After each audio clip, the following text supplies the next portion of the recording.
And when Rick is involved, you can almost guarantee that the solution will somehow be more dangerous than the original problem. The scene begins with Rick and Morty traveling through space in one of Rick's bizarrely advanced vehicles. As usual, Morty is already uncomfortable. He knows that whenever Rick says everything is fine, something is almost certainly about to go horribly wrong. Then comes a warning. Something is wrong with the ship. Rick checks the controls and quickly discovers a problem. They've got a flat tire. Morty can't believe it. A flat tire? In space? Rick, however, treats the situation like it's barely worth mentioning. To him, this isn't a crisis. It's an inconvenience. And considering the technology Rick has access to, that makes perfect sense. Rick has portals. He has futuristic weapons. He has machines capable of manipulating matter. He has traveled across dimensions. And yet somehow, a tire has managed to ruin his day. Morty immediately starts asking the obvious question. How are they supposed to fix a tire in space? Rick's answer is basically what you'd expect from him. He has a solution. And that's where things become ridiculous.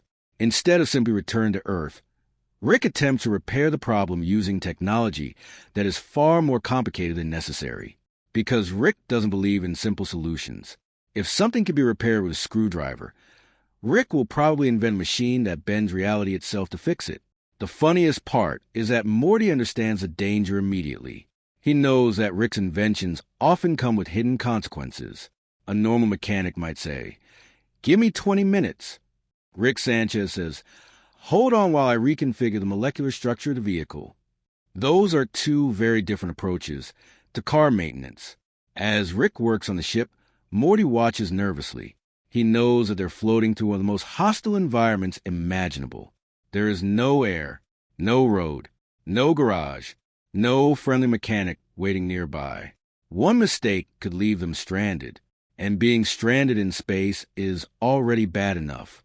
But being stranded in space with Rick is somehow even worse. Rick begins improvising. He pulls out strange equipment and starts manipulating the damaged part of the ship. To him, the problem is purely mechanical. To Morty, it's a survival situation. This difference between Rick and Morty is one of the biggest reasons their adventures are so entertaining. Morty thinks about consequences. Rick thinks about possibilities. Morty asks, "What if this goes wrong?" Rick thinks, "What if I can make this 10 times more complicated?" And that's exactly what happens. The repair starts producing unexpected results. The vehicle begins behaving strangely, and suddenly the simple flat tire isn't the only problem anymore. Rick has transformed a minor mechanical issue into another ridiculous science fiction crisis. But underneath the comedy, there's something very clever about the scene. The flat tire represents something incredibly ordinary. It's a problem that almost everyone understands. Cars get flat tires. Machines break. Plans go wrong. But Rick and Morty takes that ordinary problem and places it in an extraordinary environment. That's one of the show's greatest strengths. It can take something completely mundane and turn it into a cosmic disaster. A flat tire becomes a space emergency. A broken device becomes an interdimensional catastrophe. A family argument can somehow threaten the entire universe. And Rick's attitude makes everything even funnier. He doesn't react to danger the way a normal person would. Rick has seen too much. He's traveled through countless dimensions and encountered civilizations that humans can't even imagine. Compared with everything he survived, a flat tire is practically nothing. But Morty doesn't have that perspective. For Morty, every terrifying situation is still terrifying. And that's why he keeps asking questions. He wants Rick to understand that they're not invincible. Of course, Rick doesn't listen. He continues working on the problem with complete confidence. That confidence is one of Rick's greatest strengths, but it's also one of his biggest weaknesses. Rick genuinely believes that intelligence can solve almost anything, and most of the time he's right. But being right doesn't mean there are no consequences. Eventually, the repair attempt becomes increasingly chaotic. Rick's equipment starts doing things that Morty never expected, and the ship's situation becomes even more unstable. Morty panics. Rick gets annoyed, and the audience gets exactly what they came for. Chaos. The beauty of the scene isn't simply that something goes wrong. It's that something so incredibly simple caused the entire situation. There is something hilarious about imagining Rick Sanchez, one of the smartest beings in the universe, being defeated by a flat tire. It also reminds us that no matter how advanced Rick becomes, he's still dealing with basic problems. Technology doesn't eliminate inconvenience. It just creates more complicated ways to experience it. And that's very much the philosophy of Rick and Morty. The show constantly mixes massive scientific concepts with painfully ordinary problems. Rick can manipulate dimensions, but he can still get irritated by a broken machine. He can outsmart aliens, but he can also make terrible personal decisions. He can survive impossible situations, yet his arrogance often creates new problems. That's why Rick's genius is never presented as a perfect superpower. It's a double-edged sword. His intelligence allows him to escape situations that would kill anyone else, but his arrogance frequently puts him into those situations in the first place. And Morty is usually the one forced to deal with the emotional consequences. The flat tire incident is another perfect example of that relationship. Morty wants stability. Rick wants freedom. Morty wants to go home. Rick wants to keep exploring. Morty wants the problem fixed. Rick wants to experiment. And somehow, the two of them keep surviving. That's what makes their partnership so strange. They're completely different, yet they need each other. Morty keeps Rick connected to reality. Rick forces Morty to confront realities far beyond his imagination. Even during ridiculous moments like a flat tire in space, that dynamic remains at the center of the story. And that's why the scene works so well. It isn't really about the tire. It's about Rick's personality. It's about his refusal to accept limitations.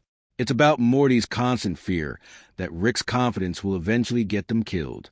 And most importantly, it's about how Rick and Morty can turn the smallest inconvenience into an absurd science fiction adventure.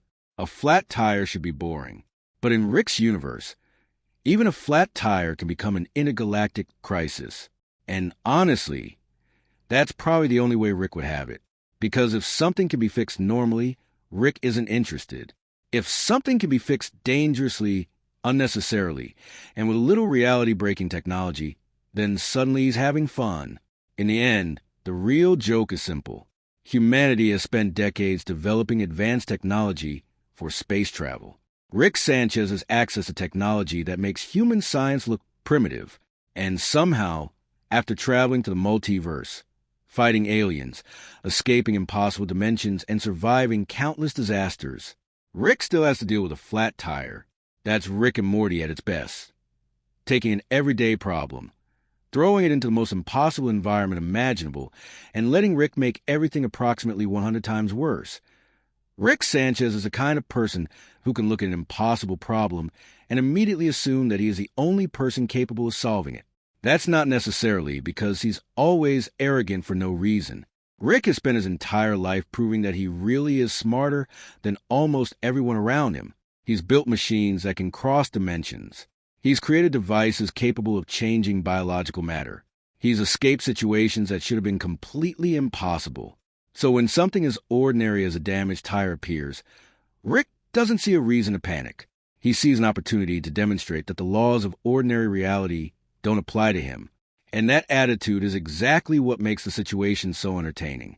Morty, meanwhile, represents the audience. He doesn't understand half of the technology Rick is using. He doesn't know how the machinery works.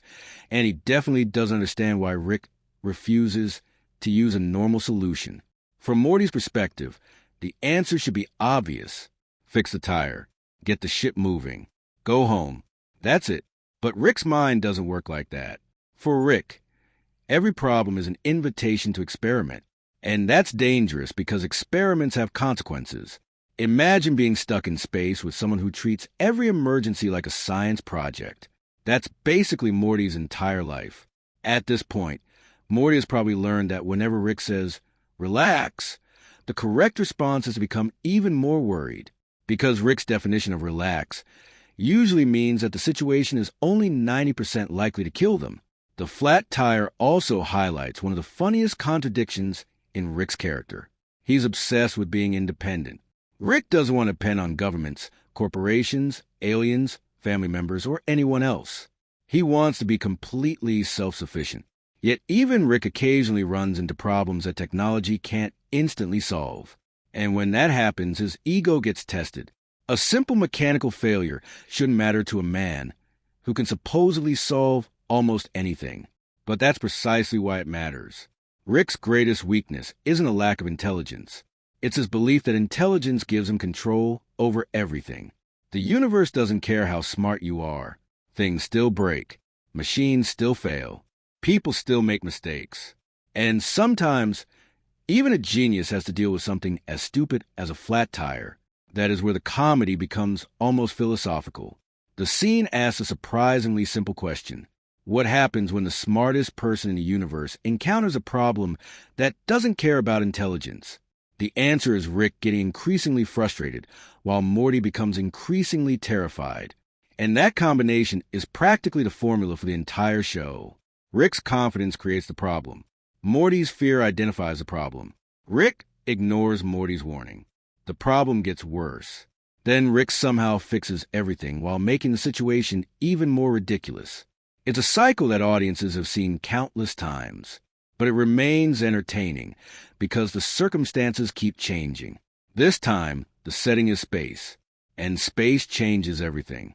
On Earth, a flat tire is annoying. In space, there isn't even a road. There's no shoulder to pull onto. There's no nearby service station. There isn't even an atmosphere to breathe. Every second becomes more dangerous. The ship isn't simply a vehicle. It's their life support system. If something goes wrong, they aren't just dealing with transportation. They're dealing with survival. That's what makes Rick's casual attitude so ridiculous. He's essentially treating a potentially deadly situation like he's changing a bicycle tire in his driveway. Morty understandably isn't impressed. And this is where the visual comedy becomes important. The contrast between the enormous emptiness of space and the tiny mechanical problem is hilarious. All around them is an infinite universe filled with stars, planets, alien civilizations, black holes, and unknown dangers.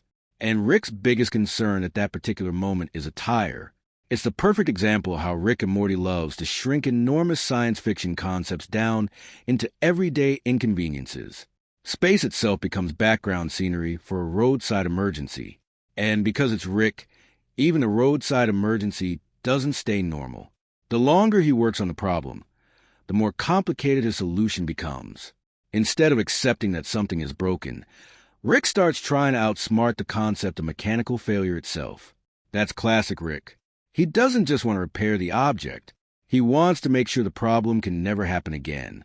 And that mentality is both brilliant and ridiculous, because sometimes the best solution is the simplest one. But Rick doesn't trust simple solutions. He assumes there's always a better, more advanced answer. That's why his inventions are often completely excessive. If a door needs a key, Rick might create a device that scans the entire universe. If a car needs fuel, Rick might invent a miniature artificial sun. And if a tire goes flat, well, Rick might decide that tires themselves are an outdated concept. Instead of repairing the wheel, he could potentially redesign the entire vehicle. That's the kind of thinking that makes Rick fascinating.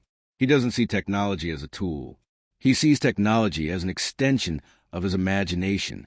If he can imagine something, he believes he can build it. And sometimes, unfortunately, he can. Morty's role is to remind him that just because something is possible doesn't mean it should be done. That lesson is repeated throughout their adventures.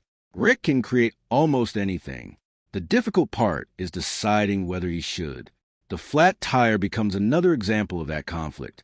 Rick sees a technical problem. Morty sees danger. Both perspectives are understandable. But Rick's solution inevitably pushes the situation toward insanity. And that's what audiences expect. If Rick simply repaired the tire and they went home, there wouldn't be much of a story. The entertainment comes from watching him turn a tiny problem into something enormous. There is also a subtle emotional element to the scene. Rick often acts as if nothing matters. He jokes during dangerous situations. He insults people when they're afraid. He treats death as an inconvenience. But moments like this reveal that Rick is constantly trying to maintain control. His confidence can be interpreted as a defense mechanism. If he admits that something scares him, he loses control. If he admits that he doesn't know the answer, his entire image begins to crack. So Rick keeps joking. He keeps experimenting. He keeps acting like everything is under control. Morty sees through that more than most people do. That's part why Rick gets frustrated with him. Morty isn't impressed by Rick's reputation. He's worried about what Rick is actually doing. And that makes their relationship more complicated than it first appears. Morty may complain constantly, but he's also one of the few people willing to challenge Rick. Even when Rick tells him everything is fine, Morty asks questions. Even when Rick becomes aggressive, Morty pushes back. Even when the situation becomes completely ridiculous, Morty still tries to find a normal solution. In a strange way, that makes Morty necessary. Without Morty, Rick's intelligence could become completely unchecked. There would be nobody standing beside him saying, "Maybe this is a bad idea." Of course, Rick rarely listens, but Morty keeps saying it anyway. And that persistence is important, because the funniest moments in Rick and Morty often happen when Morty's common sense collides with Rick's insanity. The flat-tyre is a perfect example. One character sees a basic repair job. The other sees a technological challenge. One wants to go home. The other sees another excuse to experiment. One is terrified of dying. The other has become so accustomed to danger that death barely registers as a serious possibility. And somehow, they still make a functional team. That's the strange magic of their relationship. They shouldn't work together. Yet they do. The scene also reminds us that Rick's universe isn't as controllable as he believes. No matter how many dimensions he visits, there are still random events he can't predict. A tire can fail. A machine can malfunction. A portal can close. A plan can collapse. And when that happens, Rick has to improvise. That's when we see the true extent of his creativity. He doesn't need everything to go according to plan. He can create a new plan in seconds. That's his greatest superpower. Not the portal gun. Not his weapons. Not his laboratory. His ability to adapt. When reality stops cooperating, Rick simply changes his approach. And that makes him incredibly difficult to defeat. But it also makes him incredibly dangerous. Because Rick's improvisation doesn't always make things safer. Sometimes it makes them much worse. That's the central joke behind so many of his adventures. Rick can solve almost any problem. The problem is that a solution may create 3 new problems. And then he'll solve those 3 problems with 5 more inventions. Before long, the original flat tire is almost irrelevant. The real adventure becomes whatever disaster Rick has created while trying to repair it.